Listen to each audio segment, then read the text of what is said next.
Welcome to This Explainer. Today, we're taking on a genuinely fascinating challenge. Our goal? To completely demystify the ICD-10-PCS coding manual, specifically when it comes to medical imaging services. Now, we know medical imaging is basically a non-invasive window into the human body, right? It gives healthcare professionals those absolutely vital details for diagnoses and monitoring. But for medical coders, trying to translate those highly technical images into a standardized code can definitely feel a bit overwhelming at times. So today, we're going to break it all down step by step.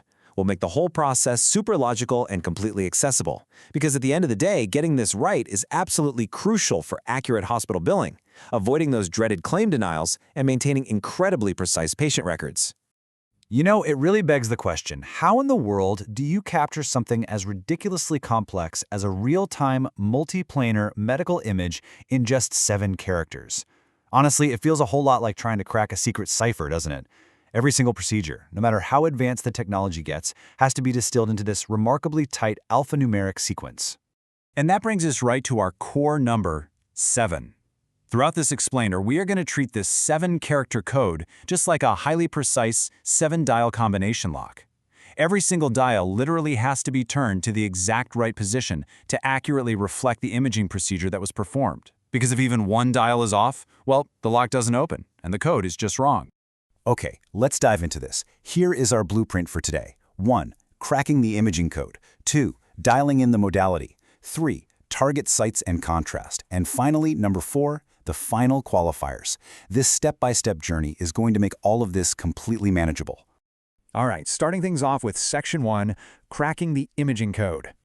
Just to prevent any cognitive overload, we're going to group our 7 characters into 4 really distinct phases. Step 1 is the base, that's characters 1 and 2.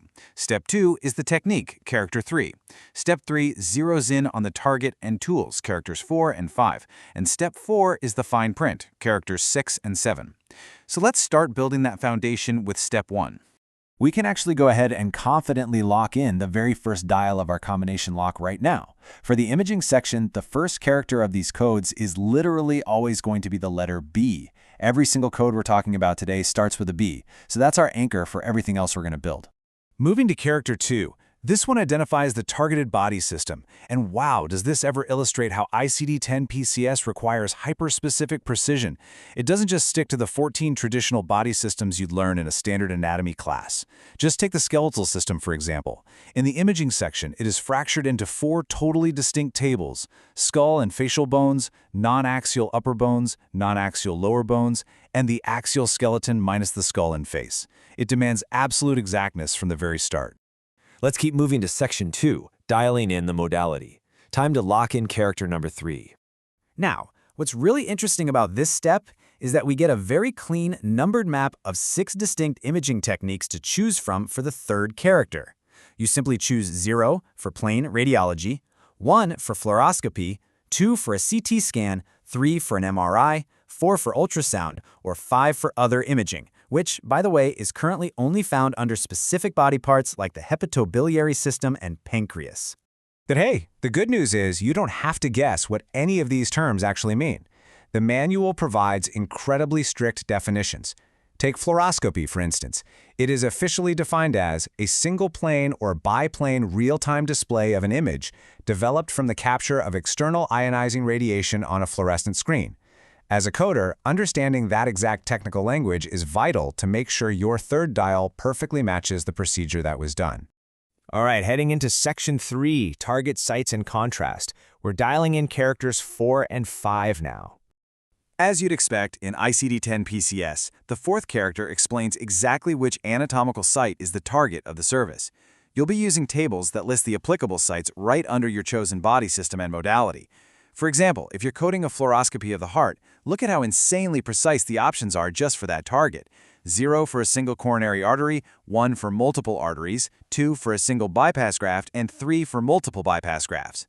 Then we hit the 5th character, which dials in whether any contrast materials were employed. And if they were, you've got to categorize them.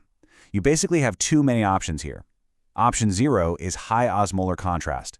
These are your iodine-based agents that give a super dense effect because they're packed with electron-dense atoms, which really enhances visibility. Compare that to option 1, low osmolar contrast. This focuses on enhancing image quality while specifically increasing patient comfort, reducing pain, and thereby keeping the patient from moving around during the scan. And let's quickly map out the remaining options for that fifth character dial. You could use a 2 for a fluorescing agent, also known as an optical brightener, that helps differentiate between healthy and diseased tissues. Ys for other contrast, like isoosmolar agents that actually have the same osmolarity as blood. And of course, Z is always an option if absolutely no contrast was used at all. Okay, huge watch out right here. This is absolutely crucial.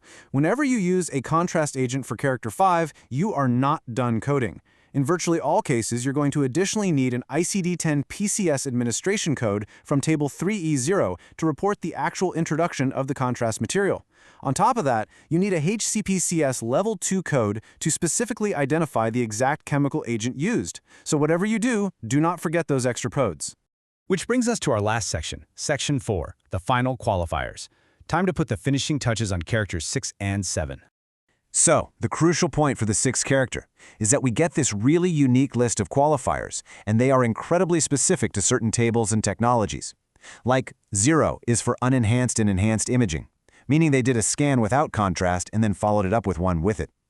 1 is for laser imaging, which is specific only to certain heart or artery tables. 2 is for intravascular optical coherence. That literally uses light waves via a catheter for high-res CTs of blood vessels. And if you happen to be using the other imaging modality, you get totally unique options like 0 for indocyanine green dye, 1 for bacterial autofluorescence, or, predictably, Z for none. But I have to say, one character 6 qualifier that is just completely fascinating is number 3, hyperpolarized xenon 129. This is an advanced, gas-based technique used alongside MRI technology to massively increase the clarity of lung visualization. In the 2026 code set, this specific option is found in only one table, for MRI imaging of the respiratory system. It just goes to show how quickly this coding manual has to adapt to cutting-edge medical science. All right, last but definitely not least, we turn that 7th dial, the final qualifier. Now, in a vast majority of tables, your only option here is simply Z, for none. But we have to stay alert to make sure we're reporting the whole story of the patient's procedure. You might actually need a 0 to indicate the imaging was intraoperative, meaning done during surgery, or a 1 for densitometry to measure bone mineral content. You might use a 3 for an intravascular ultrasound probe, a 4 for a transesophageal ultrasound of the heart, or an A if the imaging was strictly for guidance. And there you have it. You've successfully dialed in all 7 characters. You cracked the code. And honestly, after mastering this dense technical framework, I love this quote from the source text. It reassures us that as you're building an ICD-10-PCS code to report these services in your hospital, the good news is that you will not need a lead apron to protect yourself from the imaging radiation. So, we've mastered the lock, from the base body systems all the way down to the finest gas-based qualifiers. But it really leaves me pondering a pretty exciting question. As medical imaging technologies continue to grow even more advanced and not invasive, what completely new stories are these 7 characters going to need to tell next? Thank you so much for joining me on this explainer. Keep your dials precise and keep learning.